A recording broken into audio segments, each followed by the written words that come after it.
حسبي الله ونعم الوكيل، حسبي الله ونعم الوكيل في أي حد بيعمل سحر لأي شخص تاني. يعني حاجة بجد والله من الدهشة، يعني بتشوف الواحد كده يعني إن الواحد يشوف الحاجات دي كلها خارجة من حملة تطهير المقابر في قرية سيد أبو شعرة. بالشكل اللي حضراتكم شايفينه ده، كان في حملة تطهير المقابر أمس برئاسة الدكتور عمر أبو الصفا، وإن اتقال إن هو تم العثور على سحر في المقابر أثناء حملة التطهير، كان بمشاركة مجموعة من الشباب المخلصين من القرية.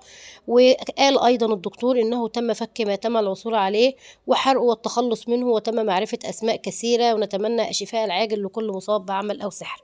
حسبي الله ونعم الوكيل في أي حد بيعمل سحر لأي حد، بالمرض، بالعجز، بعدم الخلفة، بكل الحاجات دي كلها. يا جماعة اتقوا الله، اتقوا الله، لأن كلنا نقف قدام ربنا بأعمالنا. وحسبي الله ونعم الوكيل في أي حد بيعمل سحر.